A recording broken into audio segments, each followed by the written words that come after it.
Welcome to EntreProgrammers Podcast, the podcast for developreneurs, the podcast where you get to be a fly on the wall listening to real conversations of three developers trying to tackle the challenges they face as entrepreneurs. Hey, John Sonmez here. I just wanted to take a second to thank one of our wonderful sponsors, Derick.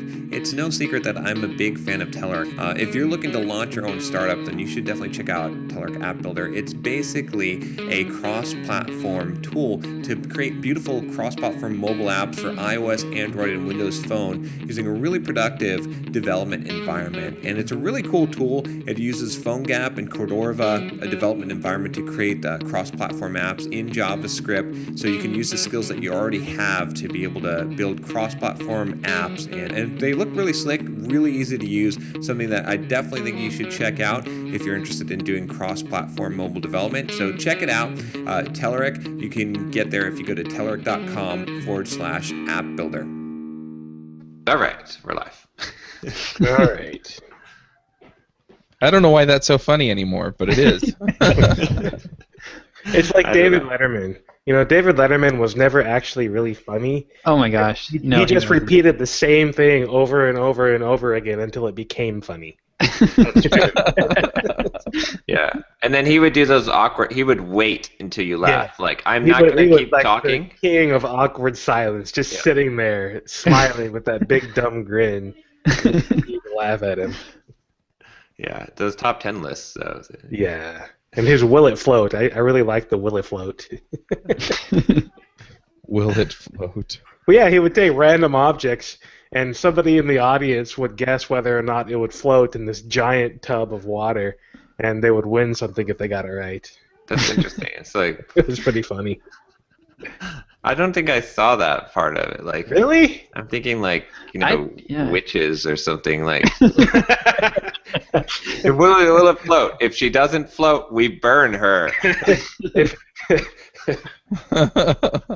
Great. Thanks, John. So anyway, for everyone, we'll go meta for a second. I think we probably should, because we just had a secret meeting before recording. Oh my gosh! Super dun, secret. Dun, dun, dun, dun. About the retreat, the EntreProgrammers Retreat. So we've got some definite news. We're ready for people to sign up, I think, right? Yep. So we've got dates. We said December 4th. I guess it'd be December 4th and 5th. Right. Am I right in saying that? Okay. And it'll be 2 days, and you will meet us in Mexico. Bring both of your kidneys. That's right. So the idea is bring some bandages, because. Yeah. Oh, actually, so I guess we'd be December 4th. And we'll record a EntreProgrammers with a live audience, right? And we'll have, we'll be doing some workshops and stuff. So, like, each one of us, we'll kind of figure this out as we go. But, like, Josh will probably be doing something on email marketing and copywriting, and I'll probably do something on, I don't know something that I'm good at. On marketing yourself, on building a brand, something like that, probably. Mm-hmm. And Derick and Chuck, I don't know, what are you guys gonna do? Gee, let me think. Podcasting maybe? There we go. I was thinking kind of along the same lines, but I think we both have expertise in different areas of that. Oh yeah, totally. Yeah. But we're certainly going to cover the podcasting side of things as well, building an audience and audience engagement and all that kind of stuff, all the technical sides of it. I can certainly cover. Sucks about podcasting. Yeah, exactly. I can cover things like editing, and I can cover the technical side of hosting and blogging about it, and content generation around building your audience and getting community engagement and whatnot. Something that I've been doing a lot of. So. Yep. Chuck can cover how to troubleshoot your mic. Exactly. But yeah, it should be. It's only with you guys, I have to say. It'll be a small group, right? And we'll be working, just like one-on-one, hands-on. Like you'll have the chance to work with all four of us on your business. Like we'll be working hands-on, helping you. Like if you're trying to launch your business, or you're trying to quit your job, or something like that, or you already have a business, and wherever we can help. If you listen to the show, you either see the value or not see the value. I think Derick can help you quit your job. Totally. Great job. Just by we're going to put together a 6-month plan. We're going to outline everything that you need to do before you quit, and then turn in your 2-week notice tomorrow. Nice. Oh man. And don't worry about your expenses. Just ring it up on your credit card. Exactly. Yeah. But I think that's what they're for, right? the thing is I think we all have some good overlap. I mean, yeah. Totally. There's going to be a lot of value there with a lot of different experience. It's not just, Josh is really good at the email marketing, but we've all been doing it. John's good at building a brand, but we've all been doing it. Derick and I do the podcast stuff, and but everybody's involved, so we all know what's. We've all got a podcast, at least one of us. I mean, one podcast, right? That's I don't know what Josh's podcast is, but I've appeared on a number of podcasts as a guest. But Josh has been on tons of podcasts as well, so I think we've got a huge amount of overlap on everything. So is it Puerto Vallarta. I cannot speak Spanish correctly, so no. And so it's like this big, like sleep 16 people, like resort almost villa. Is it a villa? Would we call it a villa? Basically. It's a villa, so it's Villa Casa Valerie. Yeah, and it's got an infinity pool. So yeah, it's literally right on the ocean. I mean, the infinity pool looks out over the ocean as if you're in it. It's going to be amazing. So 10 people max. So if you want to get in, like. We need. What are we doing for sign up now? Are we going to give them a link? EntreProgrammers.com/retreat 2015. All one word. EntreProgrammers.com/retreat 2015 2015, and that will right now redirect you to a simple sign up form for our mailing list related to this retreat specifically, and we will get a nice, pretty landing page set up for this sometime soon so that we can start keeping everyone informed. So if you're interested, if you want to join us, hit that URL, entrepreprogrammers.com/retreat 2015, and sign up for the mailing list for the retreat, and we will start sending info soon. Did we tell them how much it's going to cost yet? I think we said it should be $1,200, like $11.95 or $11.97. Right, that's going to be our target. Hopefully, we won't have to go any higher than that. Yeah, we're just discussing that prior. Could creep up to $11.98. Yes. Yeah. And I think we can, and to cover because and what we'll be providing, right, is obviously the staying at the villa for 2 days and 2 nights, as well as all food and probably we should have a little bit of budget for some entertainment in there as well. So you just basically show up and everything's taken care of. And it's just like we're not and we were actually going to charge $1,000. We were having this meeting, but that won't actually cover our costs, we're afraid. So we're not doing this to make money. Right. We're not going to make money. We're doing this to help people and have a good time. Right, and that's kind of the goal here because with the cost, the villa is not cheap to rent, right? All this stuff is going to be expensive, and the food and stuff. So we figure it'll probably be about maybe it'll put a little bit of a couple $100 in some EntreProgrammers coffers for some other things. Yeah, in the future, for like editing. Yeah. So that's it. Basically $1,200. And sign up now if you want to get in because we are only going to open the 10 slots. Like I said, we only sleep 16 in that place, and and we'll see how this goes. But even if you're not sure yet, sign up for the mailing list at that URL that I keep mentioning, and we will have an actual sign up form for payment and all that sometime later. Yep. And more details will follow. So. All right, so that's enough meta, I think. Meta. So what's going on with you guys this week? My Kickstarter campaign funded. Yay! All right. Congrats. I've just been holding that in like the whole time. What was your target again? $5,000. Nice. Right now it's at 55.50. Very nice. How many days Alright. left? 2, Nice. 1.5. It's like 30 hours. Yeah. Sweet. Little over 1. Yeah. Do you have a way to do a last minute push? Like a I've set up some stretch goals. So yeah, the first stretch goal is $7,000. But we'll see if it hits or not.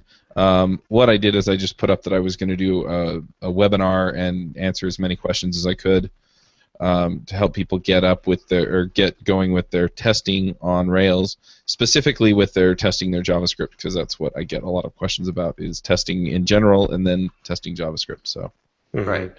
in the context of a Rails app? yes, Okay, so testing the front end JavaScript yeah, against the back end? Okay. yeah. So it'll be the end-to-end tests, and then Okay. wrapping your tests in Karma using Phantom.js, and getting it all doing its thing. So, but yeah, and the process isn't terrible, but it's not super intuitive either. So.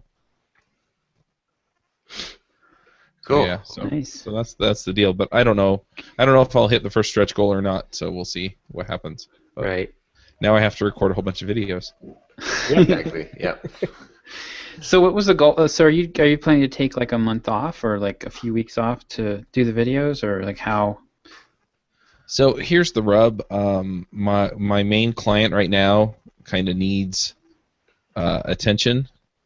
So I promised delivery in April.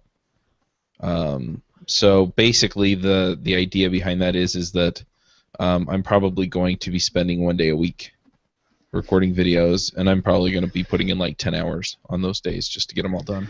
Nice. And then I'm just going to trickle them out, to a week, the way that Rails Clips was designed to be, and people will be able to get in and watch them. But I'm probably going to seed the front end with, 5 to 10 videos, just to kind of, because I'm planning on recording those videos, and then I'm also planning on recording, the 5 to 10 videos I need to just cover the introductory topics that, those videos don't cover. Mhm. And so I'm going to drop those in all at once and say, here you go, here's a backlog, and then I'll, the others will come out as regularly scheduled videos. Right. So are they all going to be free then? Like No, so Rails Clips, the way I'm doing it is I'm going to do 2 videos a week. They're going to be 5 to 15 minutes, and one will be free and one will be paid. Okay. Cool. And then the people that funded the quick Kickstarter though, will they get all of them? They get 6 months access to the paid. Okay. And stuff. are you getting email addresses then from the Kickstarter? Yes, I'm going to have to. I don't remember if Kickstarter gives me the email addresses or if I need to create surveys for that. But yeah, one way or the other. That's an interesting little Kickstarter hack. If they don't give you email addresses by default, is if you just make sure that you're selling some kind of a subscription service, then people have paid, they have to give you your email. Like, because you have that whole LeanPub problem. Oh, that would Right. work for LeanPub too, right? So what you do is when you sell your book on LeanPub, you basically put in the description Just that have you're it be a PDF that says, email me for a PDF. well, you could basically say that as a bonus of buying this book, you are getting a free 3-week email course, or you're getting this other bonus by email, and then people that have paid their money will certainly send you their email address. Mhm. So that's a really good hack of it, just in general for any kind of platform where you do not get the email address by default. Yeah. Amazon. But just to put it out there, one other thing that's interesting is $5,009 of that came in from people that were referred from external sources, and $541 came in from people who were already on Kickstarter and found it that way. So 90% of it was people that I drove there. Yeah. So does Kickstarter promote that, like, oh, you'll get visibility in our community as like a selling point? If they do, they're lying to you. They kind of imply that, you know, they do have people in their community that back things that, you know, that they find in the community, but there's not a they don't actually come out and say you'll get tons of funding from all of our existing users. But there's companies that do that. Yeah. Right? Yeah. I forget which podcast. I heard them on a couple of podcasts. It might have been on Pat Flynn or no, maybe it was the Fizzle guys. But there's a company, at least I know of, that specifically like has email lists of Kickstarter people who have funded Kickstarter campaigns and their different interests, and then like you can pay them to help you with your Kickstarter campaign, and they will advertise to those people. Sounds like a CAN spam violation waiting to happen. Exactly. Well, they've No, specifically there's legit signed ways up. to do that. Yeah, there's legit ways. They want to buy it. It's like AppSumo. Like we're all subscribed to AppSumo because we want to find it. Like AppSumo is not an annoyance when they send you an email, right? It's trying to sell you something. Like I specifically want to see the deals. So Yeah. Mm-hmm. Yeah. But anyway, so right now, looking at the backer report, I don't have any way to see their email addresses. It just gives me a name, and some of them are just first names, and some of them are usernames. So I think I'm gonna have to send them a message and just say, hey. So you can message them through the system. Yeah, and in order to give them their rewards, so like the T-shirts and stuff, you send them a survey and then they fill it in. So for the T-shirt ones and the hoodie ones, it's going to be, hey, what's your mailing address so I can ship this out to you? Right. For the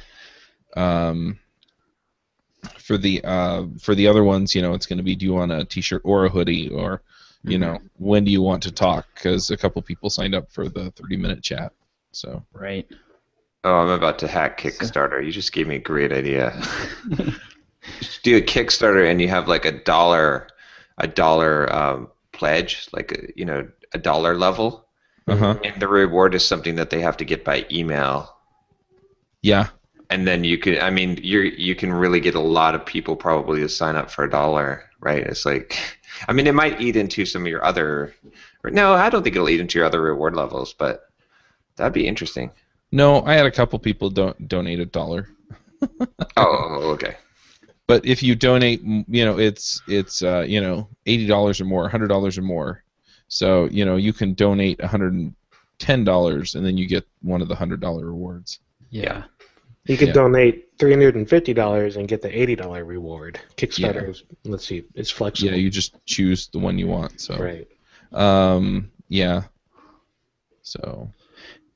Chuck, definitely for these and for your boxes, start building a database of actual physical addresses. Yeah. Because that's way more valuable than email addresses. Why? What is that? What difference does that make, having physical addresses? You can use direct mail, which works way better for a lot of things. So you can. Oh, gotcha. Yeah, you can start to mark. You can market your with your boxes, for example. You can start to market. If somebody just buys one, well, you've got their address now, so you can market other things to them. Right. Over time. Yeah. Yeah, that makes sense. But yeah, so I'm super excited about that. I've got to do the videos, and just take advantage of what I've got here. There are 144 backers, so.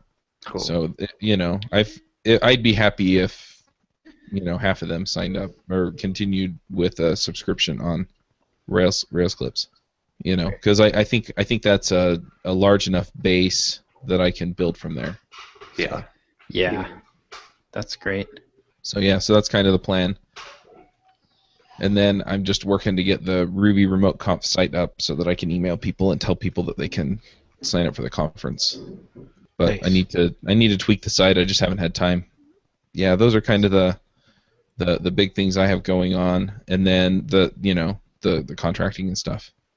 And we talked about that last week, so I'm not going to bring it up or not go into too much depth. Could you repeat it for my sake? No. If only we had a way to record these. Yeah. Later. Yeah. Yeah. Yeah. Now, what about your soccer ball, Josh? Did you? Yeah, what's going on with soccer Yeah, balls? no, I have not heard anything. So I got a second meeting request, so they had. I know that they looked at my stuff because I sent them a Google Doc with my samples in it, and I got a Google Doc view request. Like I meant to give them view access, but somehow it didn't work. So I got a request from them, and then a couple days later I got another request, and that was last Monday. So I have not heard anything back since then. So I'm kind of thinking they're probably moving on to, and they probably picked somebody already, but we'll see. Well, they certainly have more people to look at than just you, but Yeah. doesn't mean anything if they haven't contacted you again. Right. Yeah. Yeah. I'd be surprised if you don't get some kind of contact. I mean, with the level of, I don't know. It just seems. I still think you'll get the position, but.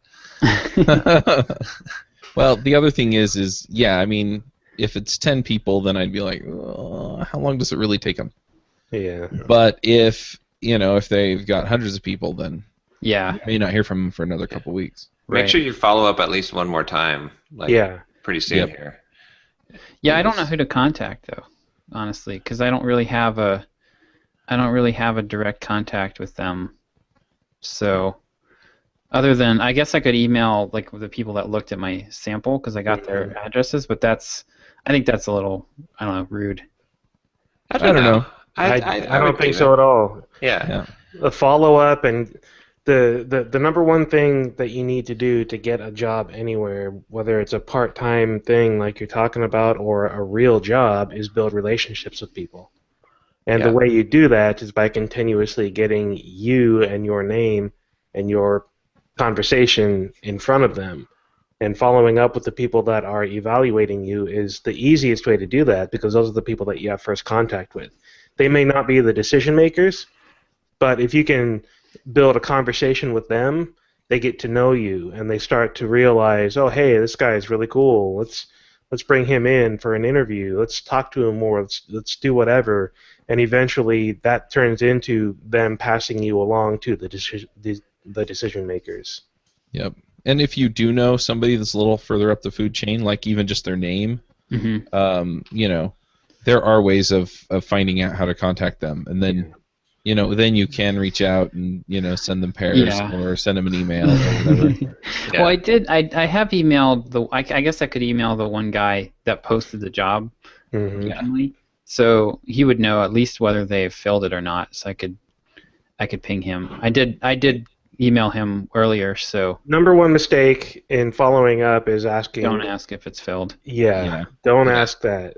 Start a conversation around the content, the job, the whatever it is, but create a conversation that is not going to be a yes/no question that somebody can just ignore and not respond to, but like some useful piece of information, something that will intrigue them and make them want to respond to you. My dad told me once that your number one priority in any job interview is not to get the job, it's to get the next interview. Yeah. Because when you get that next interview, you've built a relationship and you're continuing to build that relationship so that you can get the job. Right. Yeah, one trick that I've used is that if you have a way of looking at their writing or their writer's work, then you can actually email them and say, hey, I really liked this piece that you guys did. I thought the approach to this and this were really interesting. I wasn't sure why this other thing was necessarily an effective way to approach it. I might have done something like this, and that way you can start having the conversation about the actual process of getting things written, and kind of be on the page that you want to be on. And then you just mention I did apply last week, or I know that some people looked at my work, and I'd really like to to talk to them or talk to you or something like that. Just find a way to make that follow-up happen, like Derick's saying. Yeah. Okay. I think in this case too, especially like you want to be, I mean, you're essentially applying for a position to market things. Right. So you want to be an aggressive salesperson. Right. So I think that'll be. I don't think that'll be frowned upon. Yeah. In fact, in almost any place, it's never frowned upon. Like aggressive follow-up is usually, as long as it's done tastefully. Like it's almost always welcome. So. Hulk want job. Hulk smash. Give Hulk job now. Yeah. Yeah, I mean, the thing is, I think the most important things are, just to engage them, like Derick's saying, and then just come across as very confident. Yep. You know? Yeah. Just make sure that they know that you stand behind your work and that you're, you can let on that you're excited for the prospect of working with people with a little bit more experience, but, at the same time you want it to come across that you really are comfortable with the level that you're at and that, things can only get better from here or something. I don't know. Yeah. I don't know if I'm conveying the right feeling, but, if you come across as, I'm not sure if you would hire me or things like that, then it doesn't work out. That's toast. Yeah, you're toast. That's why you don't want to ask, have you filled the position, because it smacks of the, did you give it away to someone else? I was afraid you were going to do that. Yeah, the best thing I would say is to reiterate how clearly you understand their problem and what they're looking for, and how excited and eager you are to solve their problem. Mm-hmm. Like in the words that they use, because that's the thing is like just going through this process now of trying to hire people and get staffing up for simple programmer. It's like my main thing is like, did you really understand like what I'm trying to do? And if someone emails me and is like, yeah, I totally get, like we had this conversation, I totally get exactly what you're trying to do and what your problem is, and I think I can solve this problem for you, and this is how I'm going to do it. That to me like gives me a lot of confidence in that person, because it's not just I'm hiring you for a job to write emails. It's like, do you understand what my actual goal is? Makes sense. I'll do it. Cool. Oh, so speaking of the follow-ups, I finally bought Boomerang. Oh, did you? Yeah, because I was just like, I use it so much. I was like, and I have so many people I'm following up with. What's Boomerang? It's this Gmail plugin that allows you to automatically follow up with someone. So like it makes an email come back to you. So what I'll do is just about anyone that I email that I need to follow up with, like I'll check the little box and say, resend me this email if I don't, or bring it back to my inbox if there's no reply in 2 weeks. Okay. Interesting. Right. So I was using Boomerang for a while, but I recently found another plugin that I like better that's actually free, called Streak CRM. And it's a little, I found it when I was looking at different CRM tools, like I looked at Zoho and Insightly and a couple other ones. Mm-hmm. And just because I was starting to email more people and wanted to be able to track them and everything. And Streak, like, it's basically a Gmail plugin, and one of the features is that it's like a snooze feature where you can have it archive any email. It also does the delayed send, so you can schedule emails to go out. And then you can like take emails and basically group them. You add them to a box, it's called, which is just like, it's basically just like a folder kind of thing, and you can group emails by like sender and stuff. So it's pretty cool, worth checking out. I'll play with that one because I use Boomerang too, and I like this a lot better actually. Okay. Oh, you're gonna ruin my life. Now that I've paid for Boomerang. I really like Boomerang, but I'm gonna have to look at this too. Yeah. There was this other one that people kept on saying that I should use. That I tried out twice. I can't remember what it was. It's like a competitor to Boomerang, and it's like free, but then there's a paid. And it was just hanging Gmail. It was making it so slow. I was like, I had to uninstall it. So, but I can't remember what the name was now. But I'll check out this one. This is interesting. Yeah, I've got a bunch of people in my follow-up chain. I just sent another email to Chad Fowler. I'm trying to get him to let me send a copy of my book to him, because he would be a very good person to since he wrote Pragmatic Programmer. So do you know Chad? Do I? Yeah. No. All right. Let me see if I can finagle an intro for you. Oh, okay. Yeah, there we go. See, I need to reach out to my network. Yeah, I would just like to send him a copy of the book. Like, I've sent him a couple of emails so far, but I'll just send him a free copy of the book just to get his opinion on it, because I think if he reads the book or just glances at it, he'll be super excited about it. Because I mean, it's pragmatic program. I mean, not a passionate programmer, right? It's like very similar type of ideas and content, and what he writes about is very similar to what I write about. So. But yeah. Oh, I did have some good success with the book lately. With so if you open up an incognito window and type in programming books. Oh, I saw your ultimate list of programming books. Is that? Yeah, I'm already on the front page of programming books. Nice. So I made the ultimate list of programming books, just like I did the ultimate list of podcasts. So I've got number 1 slot for developer podcasts or programming podcasts, and I'm going to try and grab it for programming books. I'm going to keep this list up to date as well, and and try to improve. You said you were on the front page? Yeah. It shows up under news right now. Yeah, it's on the in the news at the bottom. Okay. Yeah. That's interesting. But yeah, we'll see. I don't know how long things stay up on the in the news, but hopefully it'll make it into the thing. But my strategy there was, of course, have all these books. I think it'll be a good evergreen strategy just in general because of all the Amazon affiliate links just in that page. There's no one that's keeping a really up-to-date list of the best programming books. So same thing with the podcast. Like I'm hoping that I still get tons of traffic from the podcast, like 150 views or so per day. So I think that'll end up working good. And then of course it's an opportunity to pitch my book. It's just like what's his name did the MBA, your personal MBA.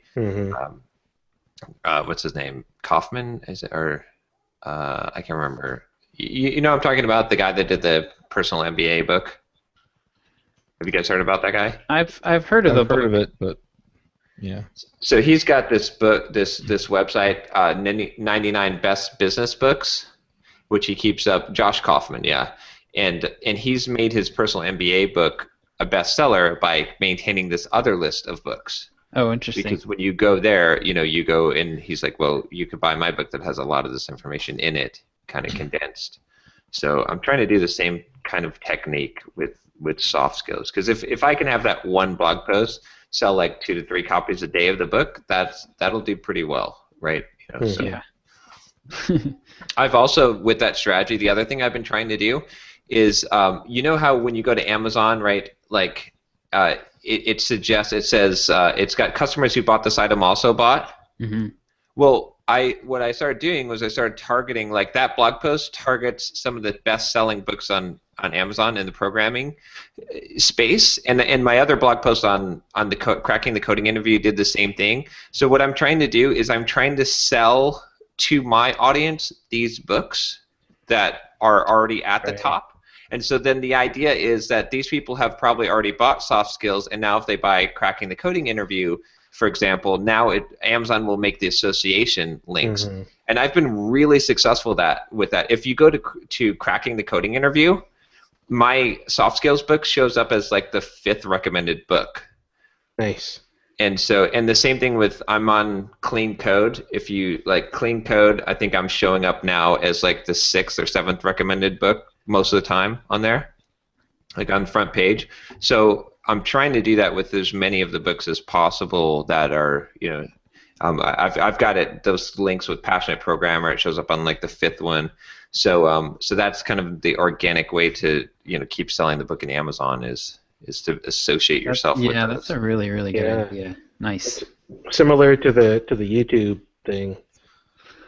Yeah, and that could get more. That'll probably get more effective over time too. Like you'll probably creep up in those listings.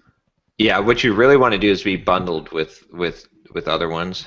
Like my book gets bundled with Coding Interview if you go to my book with Cracking the Coding Interview, but it's not. It doesn't work the other way right now. Right.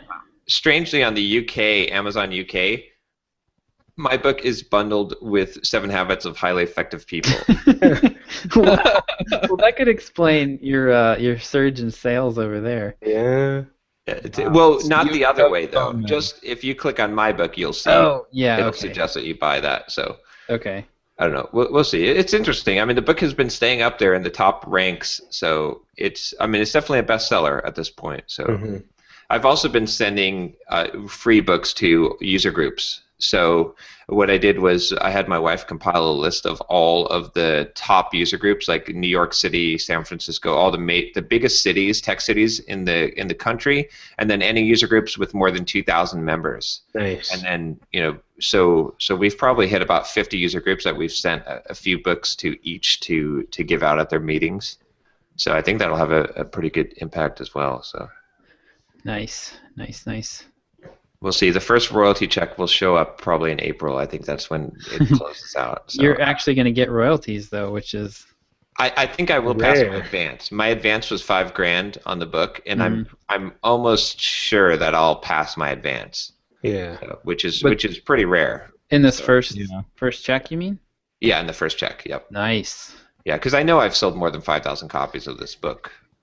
So. Awesome. That is awesome. So yeah, we'll see. It's a constant thing though, right? It's like they're to market the book. I mean, it's hard to judge how successful your efforts are being, like, or some of how much of it's organic. But I've been putting a lot of effort definitely into to helping promote the book. So Sweet. So what are you dropping?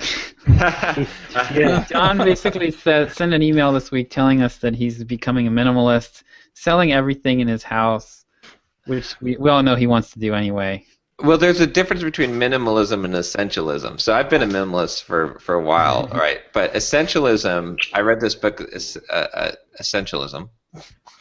I've actually listened to it 2 times now, the audio version. And I've been toying with this idea for a while now anyway. And the problem is that, like, my week is so divided up in the many activities that I'm doing, and just like trying to keep everything going with YouTube videos and blog posts and newsletters and answering email and all this stuff. So I have very little time to work on other projects, and then those other projects are kind of all split and diverse. So I'm going to kind of go back to the drawing board, and I'm going to start cutting things and eliminating things, and not just eliminating necessarily, but kind of figuring out what are the most effective things that I'm doing, and keeping those forefront. But also, what I want to do is start doubling my efforts, and then focusing, just like we were advising Derick on the working on one thing 1 week. So what I'm thinking is, like, here's an example. I still have to go and plan this out, because right now my schedule is just ridiculous, right? It's too much stuff. I can't get anything done. I haven't created a new product or anything, in a while, and that's where I need to be focusing. It's a hamster wheel. Yeah, and I don't want to just drop everything, because some things are really performing well. But so here's like an example of what I might do is, first of all, stop accepting new stuff till I can get to the point where I've got my schedule condensed a little bit. But then, let's say I took 2 months of time, and in that 2 months of time, what I did was I basically changed my focus to just writing, and I pretty much dropped just about everything else and was just able to focus on writing. So I outlined a book. And the idea the whole time would be, I'm going to write a new book, but the book is going to be also blog posts. So, I write for 2 months straight, essentially, and in that 2 months time period, I produce an entire new book and 52 new blog posts that I'll schedule for the entire remainder of the year. So would the book be for traditional publishing or ebook? It would probably be for traditional publishing. Okay. Just because the idea would be the distribution. If I'm releasing the content for free as blog posts, then it's harder to sell the ebook version, I think, from my site. But through traditional publishing and Amazon and the distribution channels, it would be, it would make sense to have that content duplicated. Mm-hmm. So yeah, so that's kind of like just thinking of that. Like, imagine I'd be more efficient if I'm focused on just writing, right? If I right now I write a blog post every week, and I'm like, okay, I got to figure out a topic and write a thing. But if I sort of planned it out, did all the research at once into different areas, and and had this flow, and I just worked for 2 months on blog posts, I could probably get 52 blog posts done in that 2 months period in a lot less time, higher quality, more connected, and have a book produced out of it, because that's one of the advantages of planning in advance and working solely on a focused thing, is that if you just write blog posts after blog post every week, they're not connected and tied together. But if you start from the outset with the idea of a book, and then I would be accomplishing two things at once. And I could do the same thing with YouTube videos. It's like right now I just hired a videographer.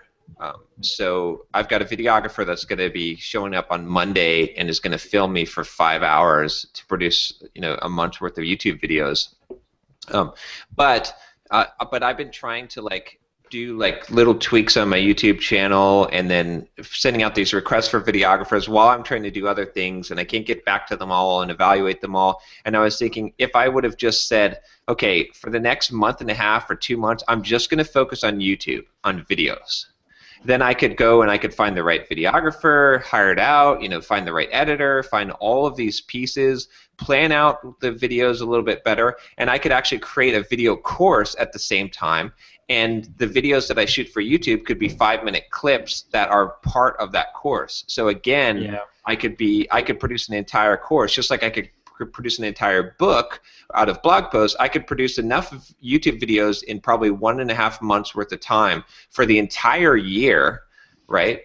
So that I wouldn't have to mess with it for the entire year. And at the same time, I could produce probably a video course, or maybe even 2 video courses, and giving segments of that for free as my weekly videos. So it'd be kind of, again, synergy and simplistic and focus. The biggest thing is right now my focus is so split among so many things. So can I get back to the essentials? And then some things maybe need to drop off of there, but yeah, that's kind of the idea. Is I want to rearrange. I'm even going to take a look at my working out. I'm working out probably 16 hours a week right now, because I run 3 times a week, an hour and a half. If you worked out like 10 hours a day for a month, then you could stop working out. Yeah. well, I could probably cut it back. I don't know. I mean, because I run. It takes about an hour and a half to run every day. It takes or every other day. It takes an hour and a half to go to the gym. And then I walk on the treadmill for 45 minutes every night. So that's like a lot of time that I'm spending doing those things, And then I have to look and evaluate, get up and code. Is it growing? Is it worth doing? Is it, how much time does it take me? Yeah. What things are on the chopping block? To some degree, some of my possibly working out. Get up and code, potentially. The email newsletter, again, can I just spend a month working on my email newsletters and then making it into a sequence again instead of writing it every week? Right. I think that, I think having an autoresponder for you makes a lot of sense. Yeah. Even if some of the people that are already on the list, but my biggest problem is like the people that are already on the list that. Yeah, but then I had some ideas around that. Like if I just focus on email on the autoresponder for my weekly newsletter, I could probably come up with some creative ideas for how to create very quick content that I could throw in this sequence, which would be go through and look at my most popular blog posts, look at my most popular YouTube videos, and make just a quick 2-liner about it and then a link to it, and that could be a weekly email. That would be totally fine, and have a kind of mix of those. That's not the thing every week, but that would create a good sequence, and that would be somewhat new content for people that are already on the list. But if I took a month of time to just solely work on that, if that was my focus, and I queued it all up, right, that's kind of where I'm thinking with the blog posts, with the YouTube videos.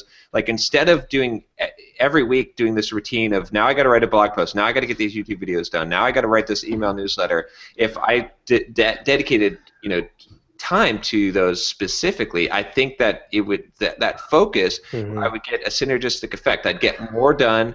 It'd be more cohesive. I could, again, I'm split on. I was changing the theme for my website and I still have website work to do. It's again, if I just set aside 1 month or however many weeks, and just said, I'm just working on the Simple Programmer website.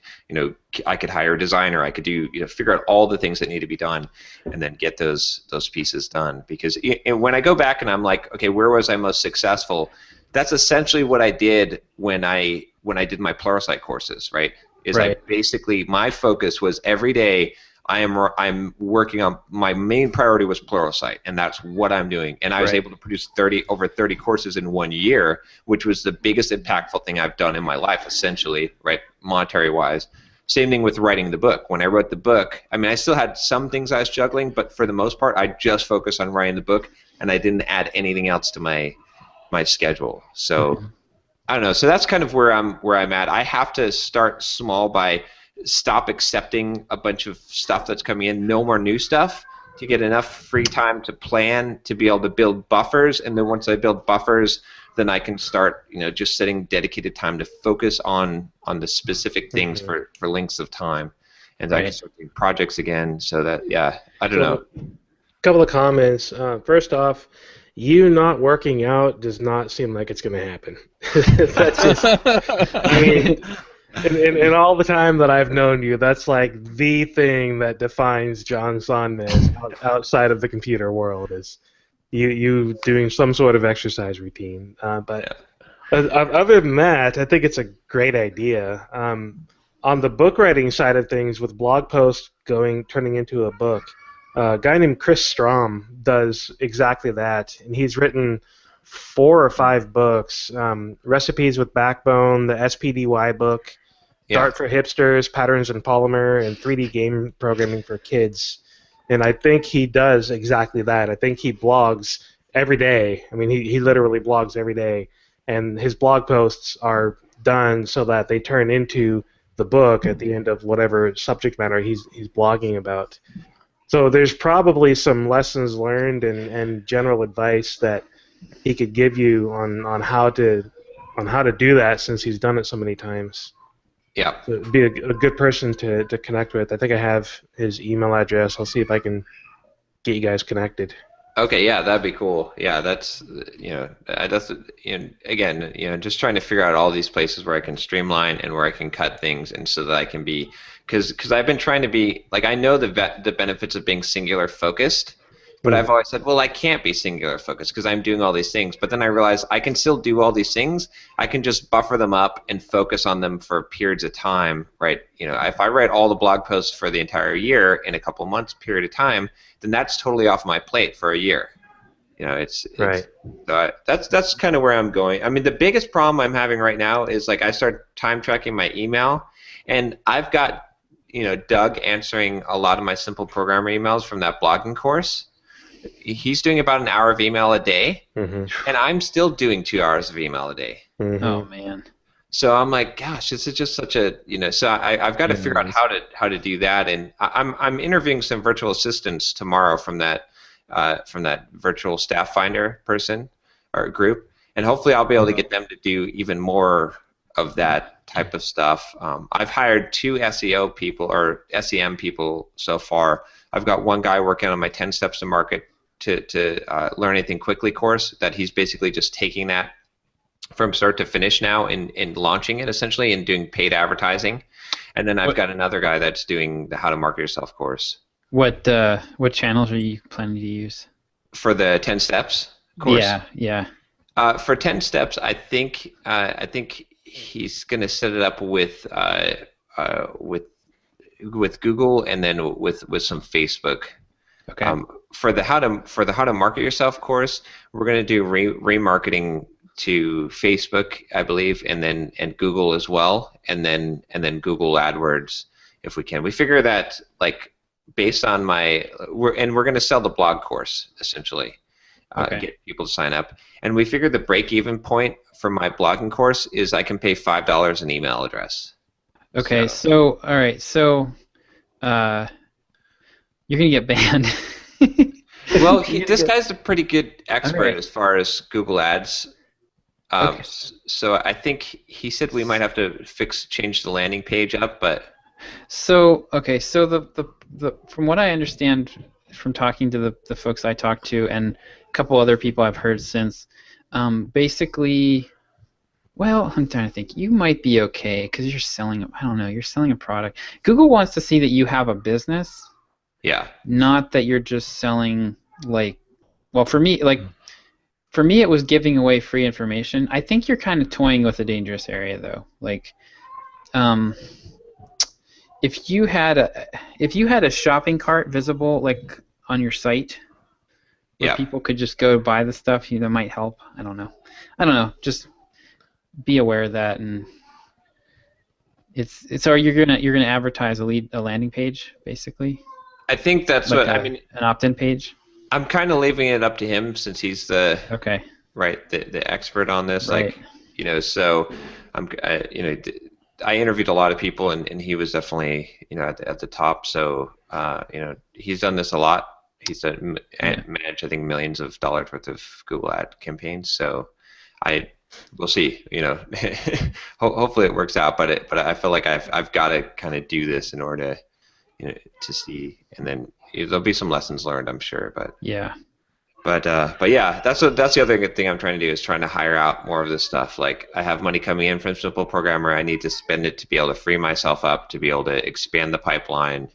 And the goal is to take the 10 Steps course and have it selling somewhere between $5,000 to $10,000 a month, and then to take the How to Market Yourself course and up that all the way up, 5x, 10x, with like a 50% return on the average spend. So we'll see. It'll be interesting. and then I've hired that professional videographer, pretty decent price. Like, she's gonna do. If I sign up for 3 5-hour shoots, she'll shoot for $1,200 total for 3 5-hour shoots. So and then for just one, I'm doing one test run on Monday for 5 hours for $500. So about $100 an hour. Really professional looking stuff. I'll send, or I think I sent you guys a link already. Like, it's Starfruit Productions, but yeah, we'll see. I think that she's going to use 2 cameras, so there'll be multiple camera angles, and then good audio stuff, and that will save me time as well. Just because she shows up, shoots, we're done. I hand it off to editor to edit. So, are you going to do it at your house then? For now, at least. So okay. That's great. You don't even have to go anywhere. Yeah, exactly. I think that makes a lot of sense. I mean, I've gotten pretty good at setting up my DSLR and stuff, but it still takes time, and I screw up, and it's it'll be better. It'll be higher quality. Hopefully, it'll take less time. So I should hire somebody to come set me up when I record screencasts. Take my laptop in the closet. Take my laptop. Yeah, exactly. Put it in the closet for me and move my mic. But I definitely want to invest in YouTube because it's been a growing channel. Like, I think I'm at like 3,800 YouTube subscribers now, and I've added like 500 or 600 of them in the last month. So it doesn't generate a lot of revenue like directly from advertising. Is about $100 a month right now, but that's been growing. I mean, I remember a couple months ago it was $50. So. But yeah, that's basically what I've been up to. It's I've got to figure it out. I've got to take the time and do the essentialism thing and just go through and just start cutting things and rebuilding my schedule and figure out this whole thing. What I'm doing right now is I'm in a mode where I'm not taking on new stuff. I'm just finishing up these other projects and guest posts and stuff that I have committed to. Yeah. And I'm just turning everything else down. I'm just learning to say no. So that's the key, because then that'll free up a little bit of my pipeline. Then I can take that time and I can buffer a few things, and then I can start working single-minded on projects, just have a focus. Because I've been feeling like I'm making progress in the business, right? But I'm not producing at the highest capacity. I'm not producing new products. Like, I should have new products I'm coming out. That's the most valuable things for me to be doing. So. Mm-hmm. Yeah, I do wonder a little bit, because you're going to have things come up that have to be taken care of that aren't part of that major focus. Mm-hmm. So are you planning on just setting aside like a couple of hours just to kind of clear everything that's an emergency every week, or do you have a plan for that, or are you just going to kind of see how things go? Yeah, I mean, I have a plan for it. Like, I'll won't totally fill my schedule, right? In fact, I won't have to do much with my schedule because it'll be mostly singularly focused. So there'll be slack time in that. It also gives me the flexibility. Right now, my schedule is just packed, right? Like I plan out the entire week, and so when crap comes up, it messes up the entire thing. Whereas if you're singularly focused, you just work on the thing, and so there's kind of slack time built into it, because if you're just working on the thing, whatever that thing is, then you don't have to be. It also saves you that overhead of planning everything out, because you know what you're working on. When I was doing Pluralsight courses, I didn't really need to plan my week that much. I planned what modules I was going to work on, but it was just like work on it. This is actually one of the reasons why I've kind of gotten away from GTD, is it actually encourages the type of thing you're fighting right now, which is the plate spinning, right? Because you've got this huge list of projects. GTD was extremely helpful for me getting my head on straight about 6 or 7 years ago. But what it tends to encourage, you get that dopamine rush whenever you check an item off. So you try to get as many little easy things lined up as you can, and you never get to the really important stuff. Mm-hmm. And you just end up in this mode where you've got this list of 50 projects that are open, and you just run around spinning plates all day and not really making any progress on any of them. Exactly. And you're right. It's exactly the opposite. The idea behind essentialism is that you stop doing everything that's very good, and you find the things that are extremely good, and you do those one or two things, but you drop everything else. You evaluate, you cut, and you say, all right, is this thing the biggest return? What are the two biggest opportunities I could work on, as opposed to doing all this other junk? Mm-hmm. And I'm finding myself doing a lot of other junk right now. Sounds really similar to that Seth Godin book, The Dip, that we read last year. Mm-hmm. But yeah, well, that's a pretty big change.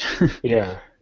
Hopefully, I'll need you guys to help, keep me on this road, because, just to give me some accountability to say, hey, John, how's it going with your essentialism stuff? Because I have to go this road. Because again, it's I've been toying with just quitting everything, and just retiring. But part of it is just because I'm doing so much stuff that I don't like doing, because I'm split. Right, and it's I think if you focus on one project and you see that thing evolving and growing, you feel a little bit more motivation, and you have more of the time. Whereas when you're just every week is okay, now I got to write a blog post, now I got to do this, record YouTube videos, now I got to write an email newsletter, and it's go. Right, and you're on that constant treadmill that keeps on going, and you can't miss a week. Then it starts to become a grind. So Right, and plus, once you've systematized stuff, the value of it starts to drop. Yeah. You know what I mean? Once something is to the point where it's rote, and it's you're doing it every single week, and the outcome is exactly predictable, is that really the best thing for you to be doing anymore? Right, exactly. Yeah. Yeah. When I look at my schedule now, it's just it's the main things that I have to do every week, and then it's a scatter shot of all kinds of other junk that I've thrown in there, and it's none of those things are, and I don't have the bandwidth right now, because I charted out the hours in my week, and it's every week, blog takes 3 hours, YouTube videos take 2 hours, our EntreProgrammers podcast is 2 hours, email is 10.5 hours. Jeez. Get Up and Code is 1 hour. Speaking engagements, all these places I've been talking and stuff, it works out to about 7 hours a week when you consider the time that you're gone, right? That's speaking once a month, by the way. Guest post articles that I've been writing is about 4 hours a week. Meeting with Anthony on that Health Hero company I'm advising, an hour a week.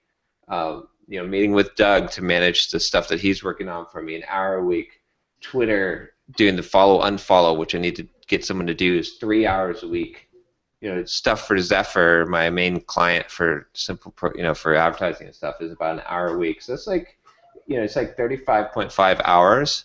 So how much more time do I have left, to do other stuff? Not much. So That's got to be changed. Change the world, 4.5 hours.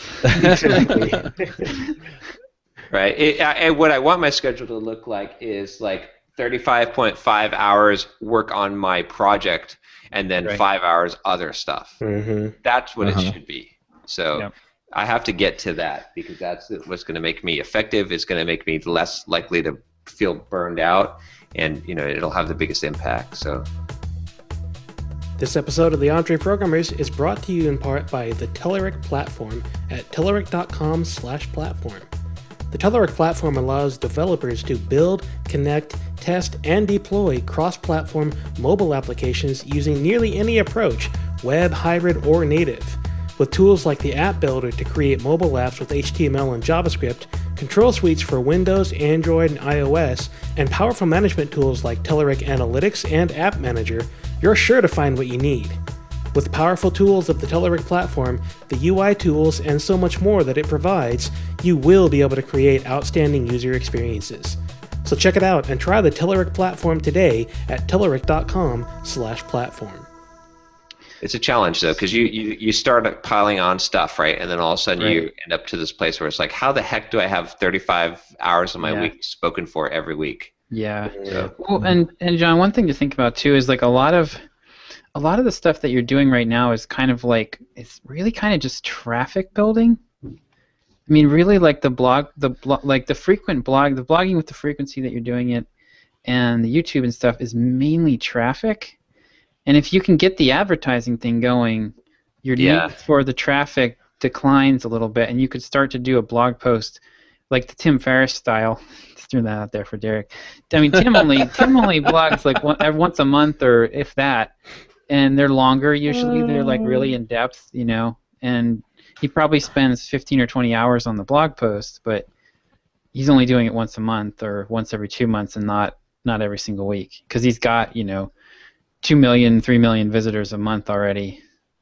Yeah, I mean, we'll see what happens with the traffic. Like, I'm not totally opposed to it now. Like, if I can buy traffic and that traffic generates $20,000 a month of revenue, then it's a no-brainer. Then it's like, well, the biggest struggle I've had is the most successful, like, ongoing, like, asset that I have is the blog. I mean, my blog is now getting about 200 to 250,000 page views a month. Right. That's a ton of traffic. That's growing my email list. That's like, to mess with that success is probably like, if anything, maybe my answer is I should be, and I've thought about doing this and I eventually will, right, is go out to some of the people that have gone through my blogging course and have set up the best blogs and sort of Gawker, life hacker, Engadget my blog and start having blog posts every single day, but they're not all written by me. Take myself out of the equation, and then really, really grow the blog, that way, because that would be that'd be a singular focus, like maximizing the thing. Right. And I'd eventually like to go that route with Simple Programmer, just because if I can take myself out of the equation, it not only gives me freedom, I could like not do something for 3 months and take a break, but it also makes it a sellable asset, and it and it can scale better, right? Because you gotta be kind of careful with that taking a break, though. I mean, from personal experience, I put together 3 or 4 months of backlog of Watch Me Code last year, and it was great not having to work on that for 4 months, and then it was sheer panic as I realized, next week is my last episode. What am I going to do? I haven't done this in so long, I don't remember how to do it. I mean, it's not that the mechanics were difficult, it was the rhythm, the process, the flow. It's just, sometimes these things are a skill that you need to keep up more frequently. Well, but at the same time, like, you'll have a couple of days where you're like trying to get back into the rhythm and stuff. But once you're in the rhythm, because you're doing it continuously, and that's the main thing that you're doing, you'll be way more efficient than you would be doing that once a week.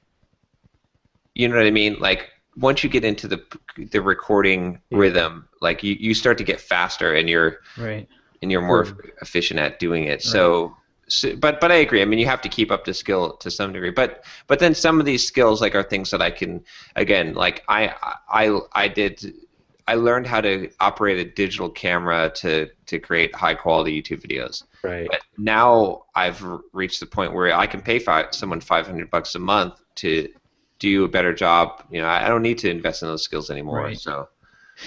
Yeah, the other thing to look at too is kind of along the traffic line is guest posting. Yeah. Because like if you're mainly, you could look at it might be an interesting experiment to do a guest post like I did for Pat Flynn, like that type of caliber thing, get it on some big major website, and then gauge how much traffic you get from that versus how much you get from just posting, a weekly blog post on your site. And that was kind of the strategy for this year, was guest post, but well, okay, again, if I focus on guest posting for 2 months straight and did nothing but generated leads and contacted them and wrote guest posts for 2 months straight, I could be extremely successful with it. But splitting it through the week like I've been doing is not as effective. I'm constantly in a rush with the deadlines. I've been trying to focus on that. Like I did the New York Observer post, right, that Ryan Holiday hooked up. It didn't really generate much. Like, it's a big shot magazine. Like that's a pretty good land for a guest post, and it didn't really seem to do much. I mean, I've got credibility because I'm linked from New York, New York Observer. I wouldn't have expected a lot of traffic from that one, actually. Oh, okay. Well, I've got Smashing Mag. I'm writing an article for them right now on design patterns. So I'm doing that, and we'll see. I mean, if that works out, and then of course the site point. I just submitted the site point one on creating a Chrome extension in 5 minutes and stuff. But I don't know. I'm not convinced that like even a lot of those big sites, they have so many posts going on that I had the most success from writing a blog post on my blog and having Lifehacker pick it up. Right. Yeah, that's true. So they are pushing all of the traffic to you, not to them. Although you probably would have had some pretty good luck if you'd written a post for them as well.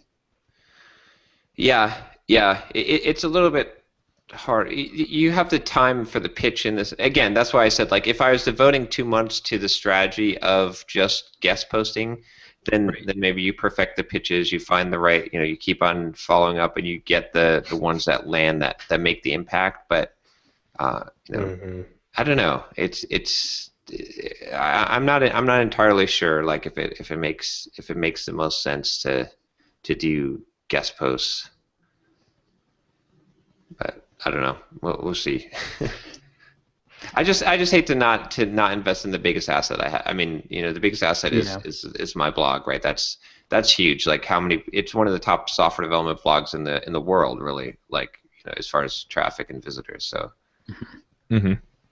But Get Up and Code is definitely on the chopping block potentially because what is that really doing for me? So. But again, that's it. Then you come to that hard decision. It's like, well, but it only cost me like an hour to record that thing. I've got someone else editing and putting it up for me, so it's probably more than that, honestly. It's probably, because they're scheduling. There's email time, right?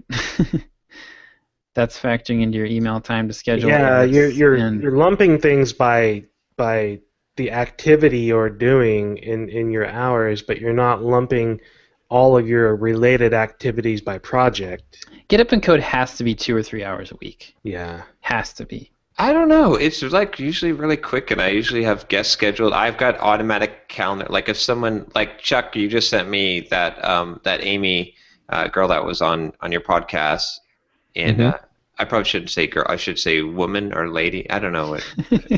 Whatever. I don't know. I don't know the appropriate thing. You've offended everyone.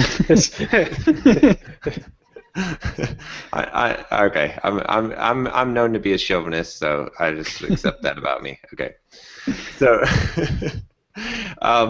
anyway, I just sent her a quick email and said, and included a link with the Calendly, or my little thing, Assist Me, that shows me that you could just click a link to schedule a time with me, and that's pretty much it. Then we're just going to record, and it will take less than an hour to record, and then I'll just drop the audio in the Dropbox. Oh, that's true. I guess the shows are shorter than an hour, so.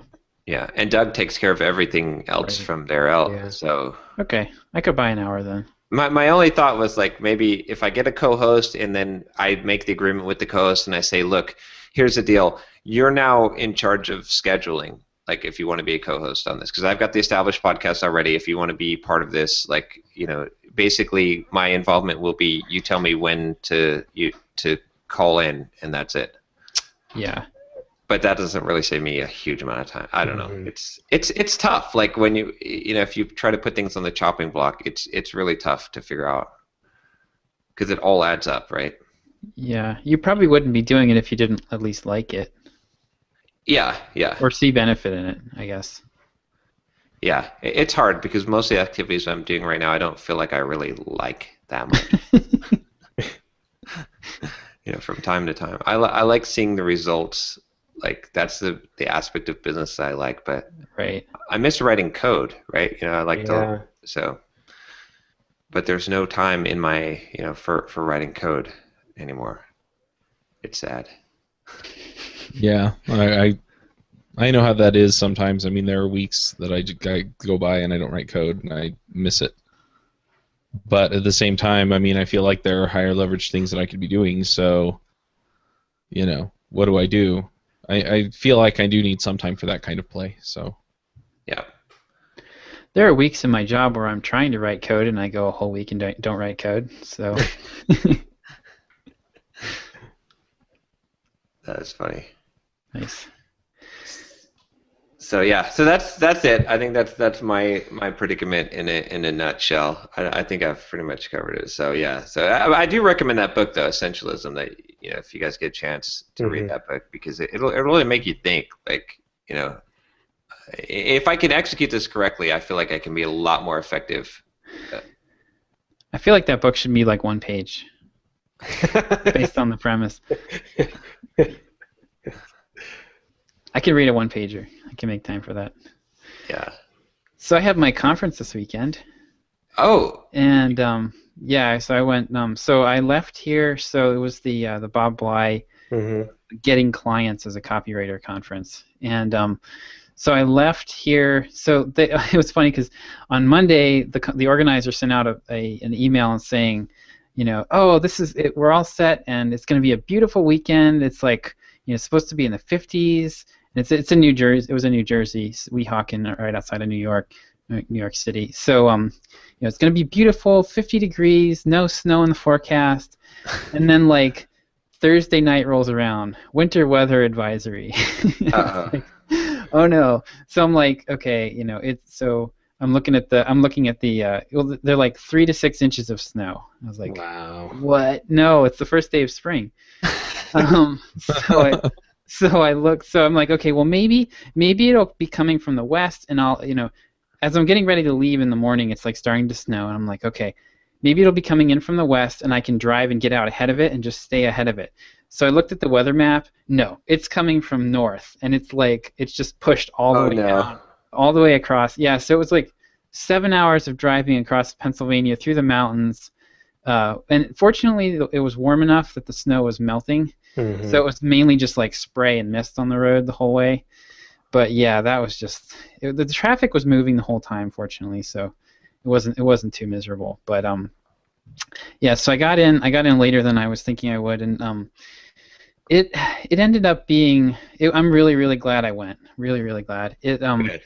Yeah, it was definitely worth the money. So it ended up being, I'd say about 60% of it was review for me, because I was so excited about this that I was like binge listening to interviews with Bob Bly. Like I went online and like found all the interviews with them, and so I'd heard like a lot of speakers always tell a lot of stories, and so I'd heard like a lot of the stories before the event. But the pieces that I think the most beneficial thing to me about this whole thing was the immersion. Like I got to take basically 4 days away from everything else and just like think about, okay, what do I want to do with this copywriting thing? Like how am I going to put the pieces of this together? Because I kind of know like a lot of what I need to do, but I just haven't been able to really sit down and think about it and think about, okay, how am I going to get clients, and how am I going to follow up with people that have expressed interest in my business, and who am I going to target, and all that stuff. So on the way out, I found this really good podcast called the High Income Business Writing Podcast, and I basically binge listened to that for like 7 hours. And it actually got a bunch of really good ideas. Like, I haven't had time to listen to podcasts in months. So I got like a bunch of, I got some pieces falling into place just from listening to that. Nice. Like, I figured out, so one thing that hit me, I can't believe I haven't thought of this before, but so I think I'm definitely going to target software companies as my target audience. And because my background as a developer, gives me a little bit of an advantage there. But what I haven't been able to figure out is, like, okay, targeting software companies is good, but it doesn't give me that much of an advantage because they're going to be marketing to people who are not software developers or programmers, or like they're basically marketing to, could be consumers or other businesses. But then I realized I could target software companies who make products for software developers. Yeah, tool vendors. Yeah, tool vendors, and there's tons of them. Yep, and I know a bunch of them already. And they have money. And they have money. Yeah, they have a ton of money. So, like, that blinding flash of the obvious hit me this weekend. So that's going to be one thing I'm definitely going to be doing.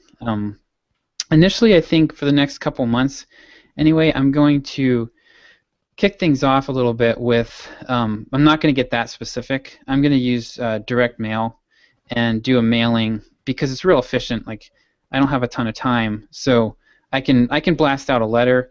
It's a lot more time intensive to get to know people on LinkedIn and build a relationship with them. So I'm gonna do a little bit of direct mail for the near future to try to get a few clients coming in. And Bob, basically, he had like this whole packet he handed us with, like, here's exactly the campaign to use. Here's the letter. You can modify this letter for your own use. Nice. Here's all the components you need to have in it. One thing I didn't think about is, like, having a reply mechanism right in the envelope. So if you're going to mail out a letter, you want to have a reply card.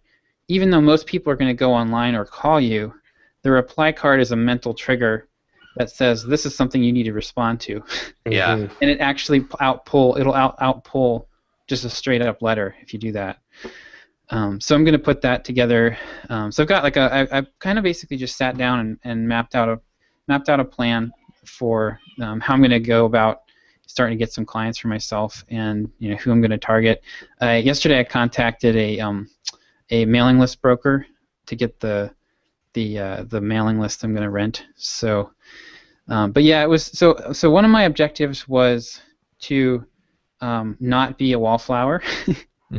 Yep. And so it ended up being a complete non-issue. Good.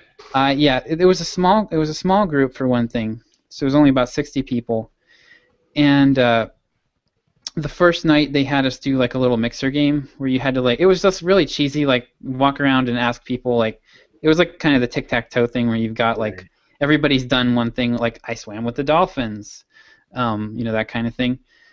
And so we went around and did that, and that was actually great. I met a bunch of people just doing that, and people would approach me actually because they wanted to fill out their silly sheet. So I didn't even have to approach that many people. I met a guy who's in IT. It was funny. I could pick out the IT people. Yeah. I just knew he was like, it's like in a room full of writers and then like this IT guy, you can kind of pick him out. You're right. So I talked to him for a while. He was pretty cool. But it turned out that I was basically probably like one of the most advanced people there. Like the group that I'm with markets a lot to kind of like people who want to be writers, if that makes sense. Mm-hmm. And so there were a lot of people who want to launch a writing business.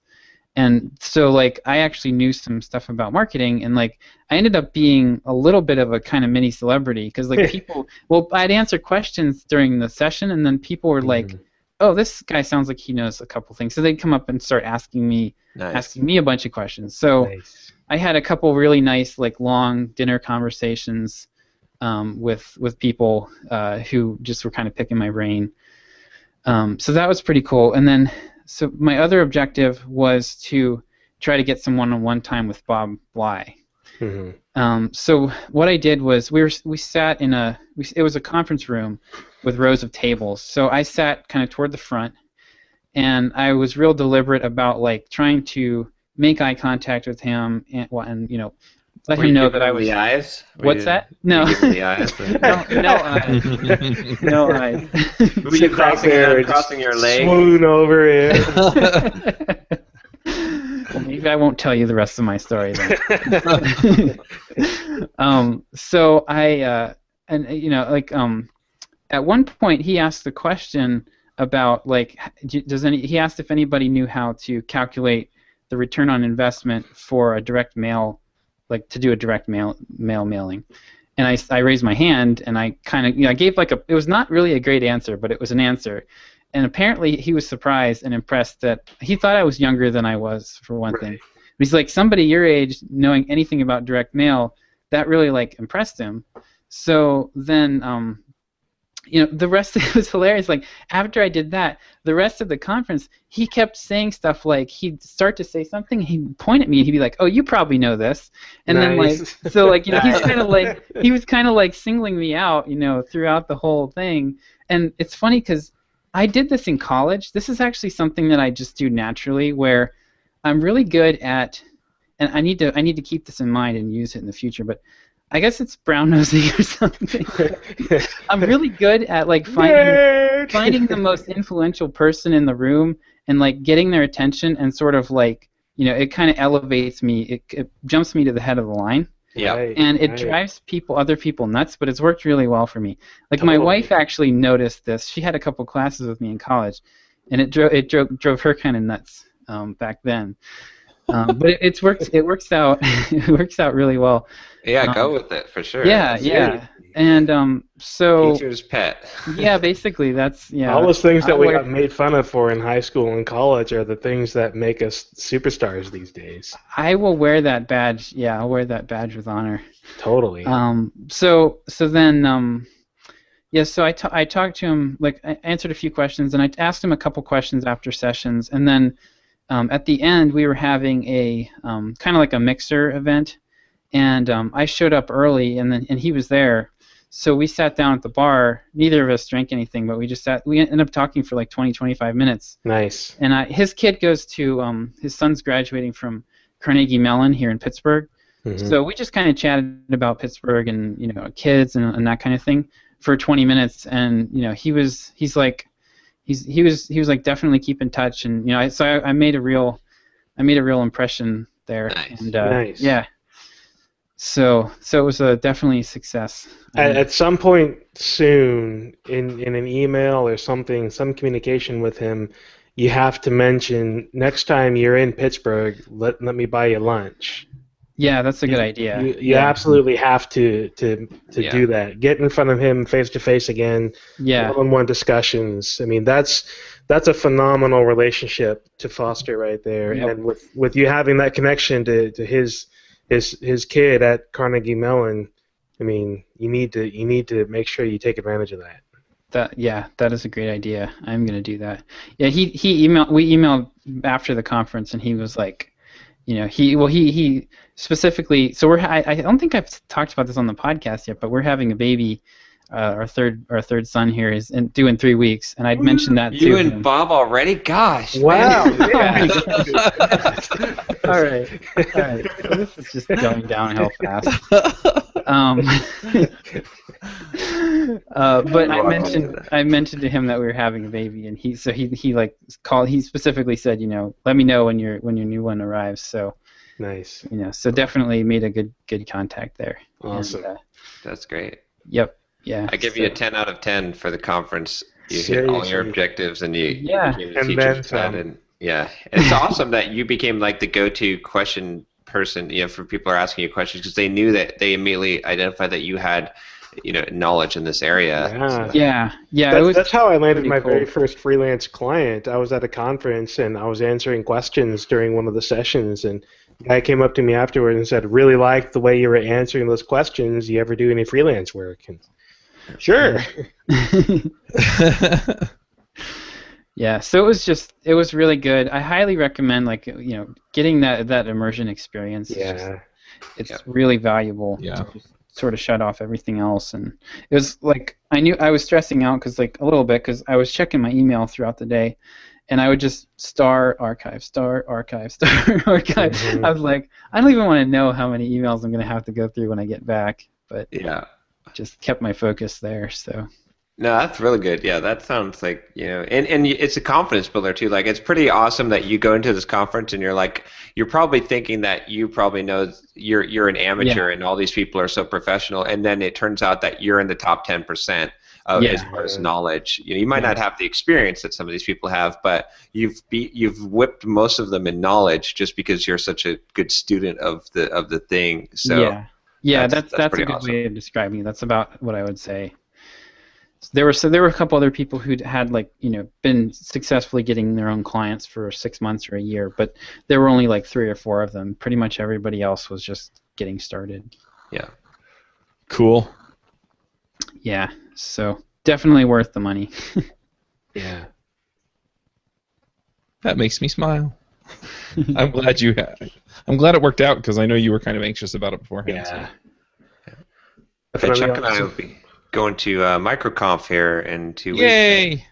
That'll be cool. That's going to be a real good networking opportunity, just meeting with a lot of basically entrepreneurprogrammers. Yeah. That's mostly what it's going to be, right? Like entrepreneur developers and similar bootstrapped. So that should be interesting. Yeah, I ordered stickers for my shows, and then I realized that there we go. There you go. Nice. But I realized that the most relevant for that one is the freelancer show. Yeah. So I didn't order those stickers, so I can give them out. But yeah, I'm excited about going to Las Vegas. Las Vegas. Lost wages, never had them. Yeah, I'm thinking about showing up. I was like, man, why I scheduled it exactly for the conference, and I was like, I guess I could change my plane ticket to Saturday or Friday, so I have a day or two extra. Yeah, so you really. I'm going to Vegas. Seriously. But yeah, it's hard to get to not. But then I don't know. It's hard to not work. No. Yeah, I'm tempted to stay in an extra day afterward, and just see who's sticking around. Yeah. But John, are you speaking at all, or? No, I submitted a lightning talk, and I think they only took 12 lightning talks. It was that one on how to talk to famous people and get them to do what you want, and and mine was doing well. It was one of the top talks, but then it ended up other ones ended up getting voted up. So I guess that's kind of in one way I'm relieved because it's one less thing on my plate that I have to do. Yeah. But it would be nice. I mean, maybe next time I'll do a talk. So. Right. But yeah. Yeah, I'm actually going to stop doing. Gosh, it's kind of interesting. As I thought about it too, I was like, man, when I did all that Pluralsight stuff, I didn't even go to the Pluralsight Author Summit, and I didn't go to code camps. I talked on all speaking engagements because I was working on courses, and now I'm like, man, because I'm going to Code Camp, the Orlando Code Camp this weekend, and I've got 3 sessions I'm going to be doing, and I'm like, man, why did I do that? I should have just it's probably not even really worth going, because it takes 2 days out of your time, and then. One thing that was really good from the $1 Million Consulting book was he talked about how basically every year, every 2 years, there should be things in your business that you're not doing anymore.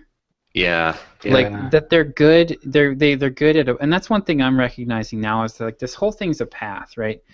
So before we had that really good call about value pricing, and I am totally sold on that. But before I go there, I think I need to just do pricing, right? Yeah. So I'm gonna just work on getting some clients at it's much easier. It's a much easier sell, especially when you don't have a long track record to point to. So I'm gonna start there, and and then in a year or two, if I'm still doing that, then I will consider that to be that I'm kind of slipping. You need to be kind of pushing to higher levels, and so John, that's probably a pretty good example of something that's maybe not a great payoff for you right now. Yeah, like I mean, there's a lot of people that speak, right? I was talking to Corey House at the at the Pluralsight Summit, and he does a similar thing. Like Derick, you know Corey, right? Yep. Yeah. So he's a cool guy, by the way. Very. And you know he was telling me, oh, I want to be kind of like you are in 3 to 5 years, like you're the future version of myself. And he was saying, but I'm struggling with and he goes to a lot of conferences. He speaks at a ton of conferences, and he's like, well, I noticed you're not speaking at so many conferences, and do you think it's worth it? And I was like, I was thinking about it. I was like, it's not. It's a lot of time that you spend, Right. and you don't get much benefit. Like compared to it. Okay, so if I write one blog post that does really well, and goes on Hacker News or something, and I've had a few of those nice home runs lately, that like 50,000 people view that in like 3 days. But if you go and speak at a conference, you talk to like 200 or 300 people max. I mean, you network and stuff. It's a different goal. It's the network. Yeah. It's the relationships. I mean, Right.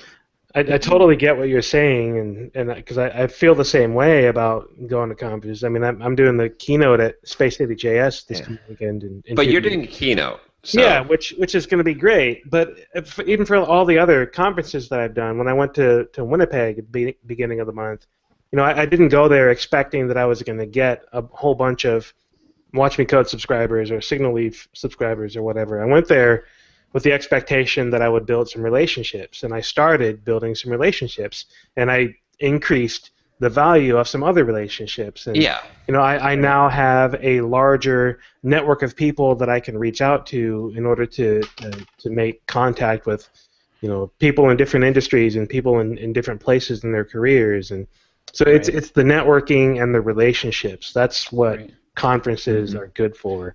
Yeah, Exactly. and it's like, it really, it kind of depends on your business model. And John, like the way you're going right now is more, you're more trying to build traffic to sell products. Like, to me, conferences are a ton more valuable if you are looking to get that one client who's going to give you $50 or $100,000 over the next year or two in worth of work.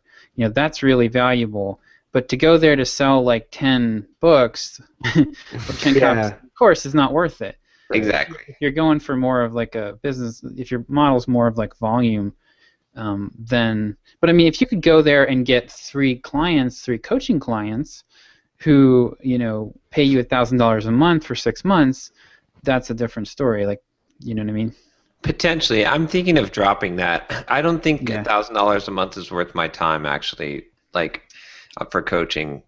Just because it doesn't, I don't know, but I see what you're saying, like, and it's totally true. That's why it's like, I think what my new thing is, because I've gotten invited to speak at a lot of conferences this year, and I've turned down a lot of them just because I'm going to be in Europe and stuff and stuff. But I think I'm kind of going to start saying now, yes, I would love to go. How much are you paying me? Right. Yeah. Right? Because like I think I'm gonna kind of, I mean, it's not like I'm trying to be arrogant or anything, but I think it's only worth my time to go to a conference if I'm a paid speaker. And there's certain speakers that are paid speakers. In the dev community, it's less. There's more people will do it for free, which is weird. But in all other professions, paid speakers is But I think there'll still be enough opportunities. Like OrDev invited me back again this year, and I'll go because But I emailed them back and I was like, hey, what do you think about me doing a keynote on soft skills, right? So I'm going to try to now say, well, hey, if you just want me to just be a regular speaker and not get paid, well, I don't know if I'm going to do that, but I'll do a keynote, or and keynotes are usually paid. So so I think then it makes more sense, and then it's only like maybe doing 3 or 4 conferences per year instead of doing 12 conferences. And it's just everyone I know who does like 12, 20 conferences per year and talks at them, they're well known in the speaking circuit, but they're not making a whole lot of money. Right. I've noticed this trend. I mean, there's some exceptions, but they're not. And if they are making a whole lot of money, it's because they're making money from some other thing, and they're just doing the conference thing for fun. But I'm not drawing the Yeah. It's almost like an ego pumping thing. The whole speaking at conferences. It doesn't seem like it has. Well, you get yeah. famous in the conference to the other speakers, but Right. but it doesn't. I don't know. It doesn't add as much as it seems like. I'm not saying there's no value in it, but I think you can get maximum value. You know, that 80-20. You know, I think you can get that with just 3 or 4 conferences a year. I agree. Well, and then the other option is for you at some point to start to branch out of the development world. Yeah. Get to go to now, and then those, you might be able to leverage this into conferences where you actually do get paid pretty nicely. All right, Chuck's gonna duck out. Yeah. I've got to take off. I have iPhreaks in 10 minutes, and I've got to go get some water and get a few things lined up before the show. Awesome. All right. So keep talking. I'll listen to the rest of it when it comes out. Okay. See you, Chuck. Fast forward. All right, take care. Bye. But it'll be interesting to see what happens. Like, I'm curious to see what your impression is, especially Josh. I mean, Derick, you being a keynote. I think this is your first keynote. Yep. Like how that will, because I imagine that's a big multiplier. Because when you're the keynoter, you're kind of like one of the stars of the conference. So, right. So that's. Yeah, it'll open up more opportunities, I think. I'm hoping so. I mean, I talked about that in my email to my my mailing list this week. The subject was, I'm terrified right now, and I hope I never lose this feeling. And the whole idea is that I want to be continuously pushing myself forward, and that's uncomfortable. Mm-hmm. And this keynote has the potential to open up new opportunities for me, getting into bigger and more prestigious conferences, doing more keynotes, things like that. It's a relatively small regional conference, but once you can say, hey, I did a keynote at a conference, right, then that does open opportunities. And so I'm hoping that I can do as good of a job with this keynote as I did with my just normal talk in Winnipeg earlier this month. I've got some ideas that I need to solidify in the next 2 days into this talk, and I think pretty sure I can pull this off as long as I take the time to practice it enough between now and then. Yeah, I think that I'll be curious to see how that works, but I think that makes a lot of sense. But I totally agree with you on the problems inherent in doing a lot of conference speaking, and actually Corey House was at the Winnipeg conference. He flew in at like 11 p.m., woke up at 8 a.m., gave 2 talks, and then flew somewhere else. I mean, it was ridiculous. He was there for like 4 hours. And is it, and again, not to pick on him, but is it really benefiting him? Because he's telling me that he wishes that he's where I was at. But we've kind of gone different. We have similar type of content, but we went 2 different paths. He went and he speaks all over the place and speaks all the time. But I went with creating a really successful blog and writing a book. Mm-hmm. And so I feel like that worked out better because I was able to build a business off of the back of it at the same time. You can get to the same place from those 2 different directions, but it kind of depends on what your ulterior motives, for lack of a better term, are. Yeah, and we talked about that too, right? The mistake a lot of people make with that kind of thing, though, is that there's no back end, right? Yeah. So, like, if all you're doing is speaking, there's no place for people to go. Right. All you have is, a lot of authors do this. If all that you have is a book on Amazon, there's nowhere else for anybody to go. So, like, it's not going to really do you that much. Mm-hmm. Right. It's better to do it from the other approaches, I think, right? It's like, okay, so think of it this way, right? If you build up enough reputation, if you've published successful books, if you have a really successful blog, people will start coming to you and asking you to speak. Right. As opposed to you pitching, right? All these big-time conference speakers, they submit abstracts to all these different conferences, right? Right. My first experience with the benefits of building a reputation was when OrDev approached me last year and said, "Hey, we want you to speak. You can speak on whatever you want." Right. And so that's a much better like you'll reach that. So a lot of people try to force that, right, by speaking at so many conferences so that they become well known, but then they're they're always going to be speaking for free. I think it's like being an extra in a movie, right? Totally. They get paid pretty well, I thought. Sometimes. My brother used to do a lot of extra work up in Portland, and every now and then he would get a nice paycheck out of it, especially if he could finagle, some primary thing that an extra was doing, or even just a one-word utterance. You get a pretty good paycheck for that. But most of the time, you're a faceless, nameless person in a crowd. And it hurts you. So, like when I was an actor in LA, when I did acting for that very short stint, right? They would tell us, like in the acting class I was at, like, do not do extra work. Do not sign up for extra work. Like, why? They'll pay us $200 a day, because if you can do that, that's fine. But you're going to be an extra then, and and then people are not going to hire you for a lead role, because when you have it on your resume that you've done extra work, they're going to assume that you're never going to be. Become really, really good at your craft, and audition for only the top roles, and then you'll land those roles, and that's the better path to success. And I feel like it's the same thing with the speaking circuit. It's like, totally agree. Because I talk to all these people, I'm like, well, how do you get to speak at these conferences? Like, well, I submit 20 different abstracts to all these different conferences. And I'm like, man, that's a lot of work, and you don't get paid for any of that crap. Like, they pay your travel, but then I'm thinking, well, let me just keep plugging away, and when people ask me to speak at conferences, then I haven't wasted the time like submitting, and then I can ask for money, because you can't like submit an abstract and then ask for money. So there have been. By the way. There have been literally 0 instances of me getting accepted into a conference where I've had to submit. It's never happened. Out of all of the speaking engagements that I've had, of all the conferences that I've gone to, I have never once had a submission accepted and gone to speak somewhere. It's always been somebody approaching me and say, hey, I really want you to speak here.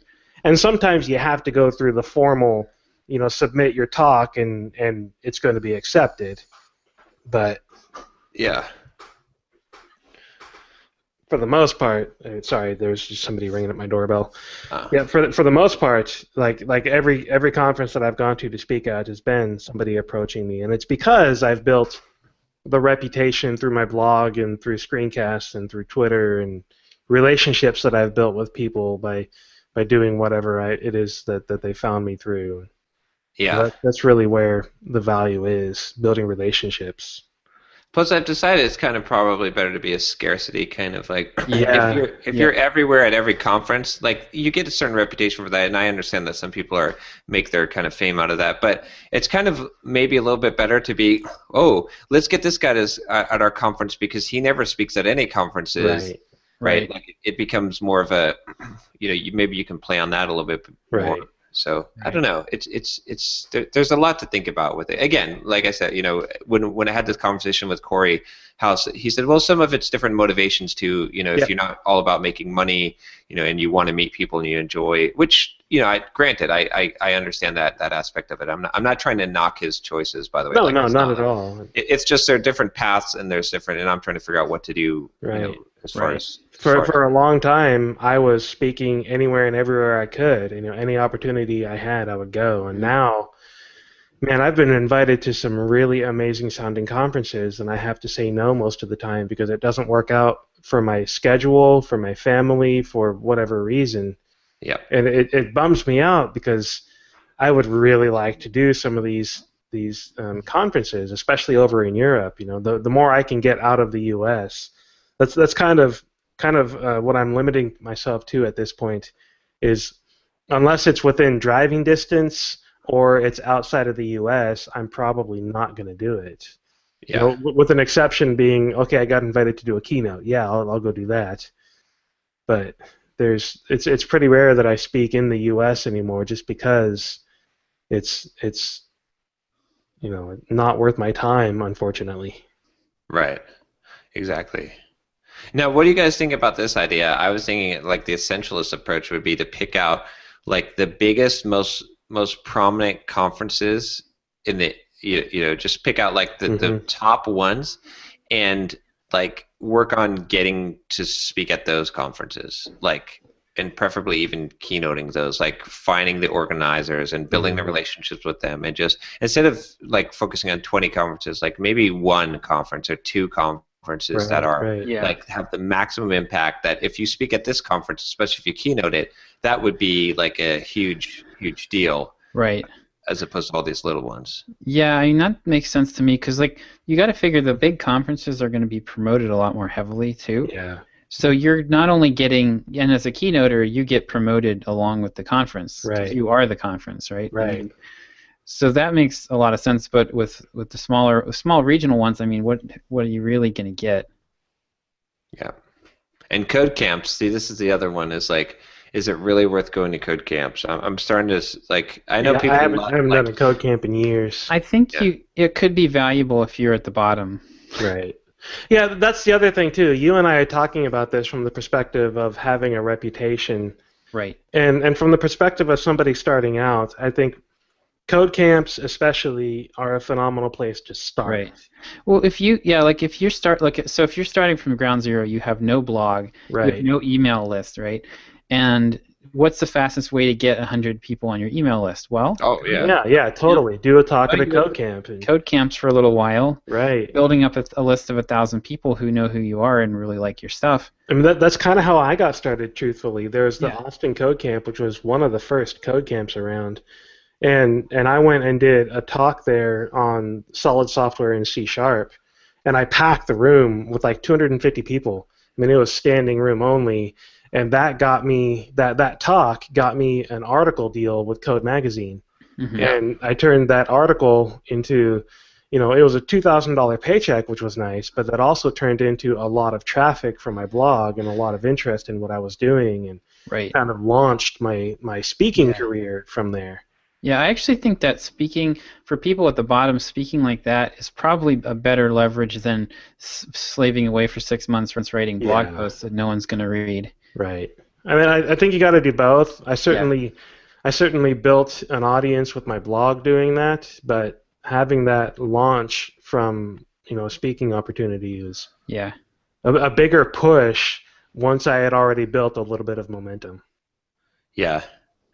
Yeah, that makes sense. It changes, I guess. That have either of you read that book Traction? No. It's a really good book. In fact, I keep on recommending books because I guess there's so many books. But I recommend both of you and Chuck too, if he listens to the end of this, to read Traction, because it's like a Rolodex of people that we talk about and know. Like Rob Walling is in the book. Nice. Dan Martell is in the book. The DuckDuckGo guy is in the book. I mean, he wrote the book essentially. There's like, we talked about this once before, and I went through the list of people that were in the book. But anyway, one of the things that he said about, or that said in the book, is about like the different channels making sense at different levels. And DuckDuckGo was actually a good example of this, because he said, okay, at one point, DuckDuckGo, it made sense to, I forget what they were doing. I think they were doing like guest posts, or they were doing getting on podcasts, and that would get them like 1,000 users, or to increase their user. They could grow their user base by like 10% or whatever. But once they had like 100,000 users, it didn't make.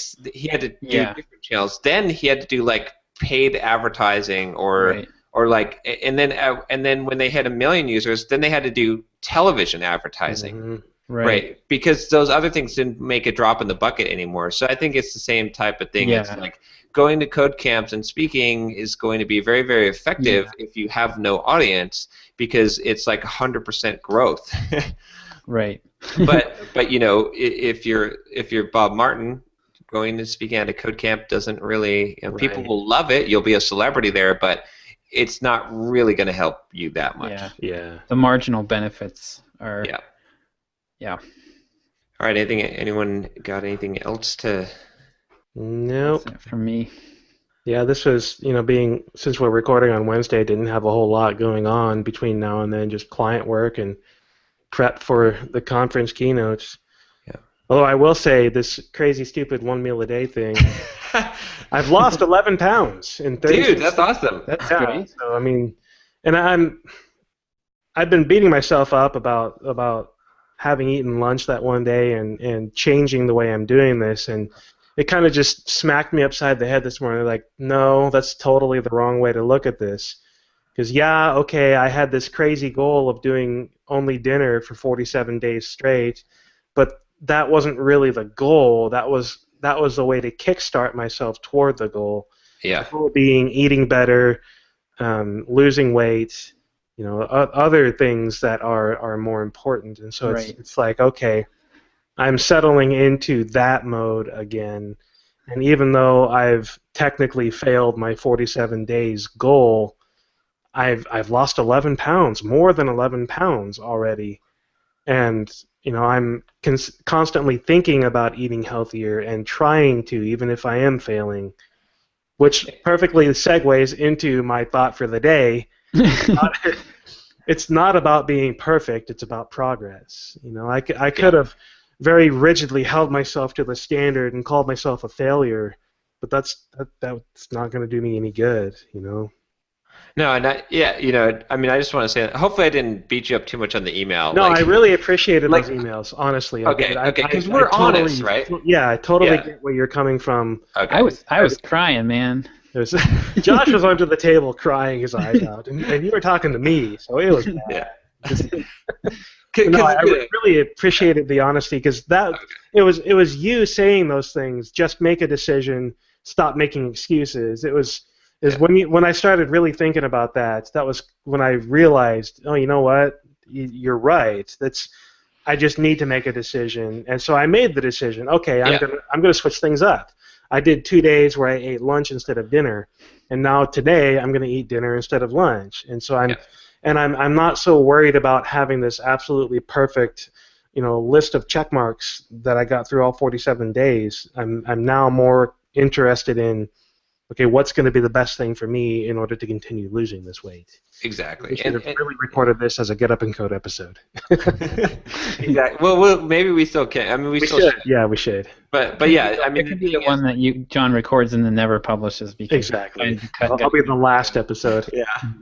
I think it's important to acknowledge. This thing is like, this group, right? I think it's important that we're super honest, like even when it sucks, even when we have to be a little bit on the harsher side, but because that's the value. Yeah, we're totally. Not just bullshitting, like we're not just blowing smoke up each other's butts. Like it's like we're there's the value here is because we can be honest and sometimes we disagree and whatever. But like the thing is too, like I just think it's important to admit, like, you can't grow beyond a failure until you admit it. And there's failure with a lowercase f and there's failure with a capital F. And you failed with a lowercase f, and that's fine. Big freaking deal. You didn't do what you wanted to do. But some people will sit there and say, nah, I didn't really fail. And it's like, no, you did. Okay, but what's more important is not that you messed up. It's how you acted afterwards, and that's the key, because that's the learning moment. That's where the discipline really gets kicked in. Because there's a lot of people that can, do the whole, Seinfeld thing and check the list, don't break the chain thing for a long time. But those people fall apart. Chain on the wall over here. Nice. But those people fall apart sometimes when they do break the chain. Yeah, totally. And that's the thing that I was really struggling with on that Thursday, last week.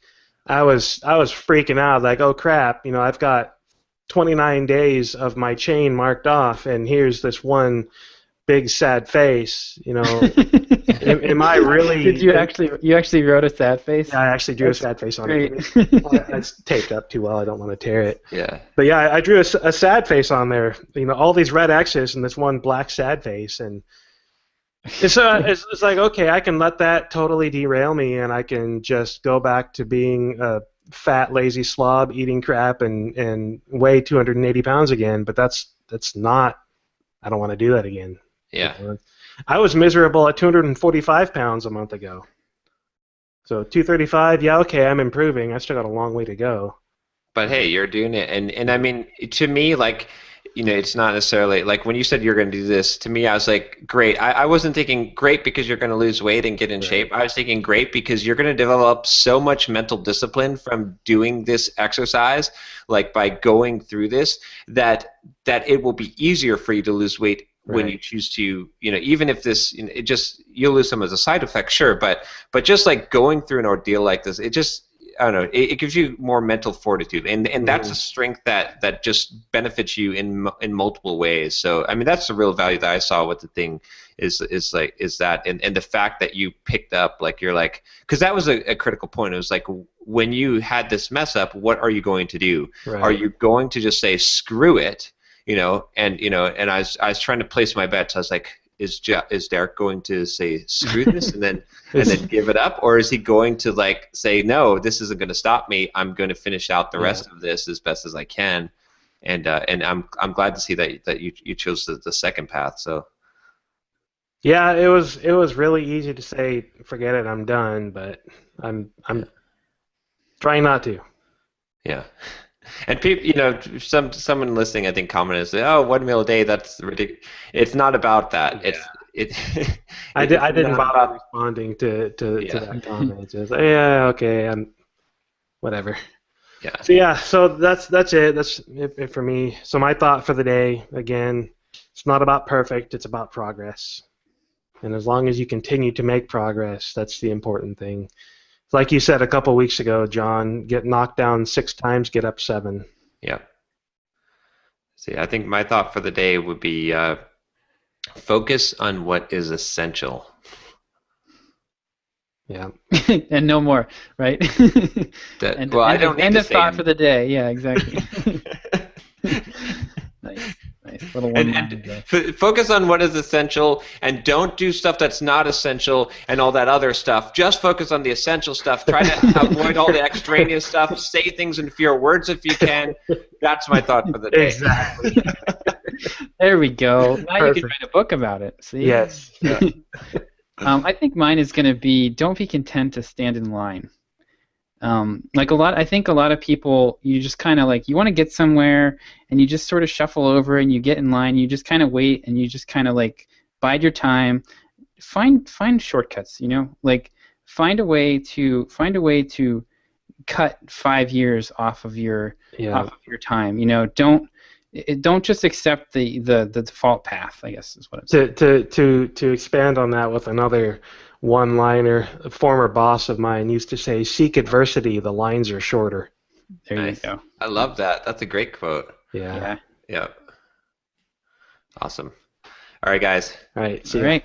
Yeah. Take care.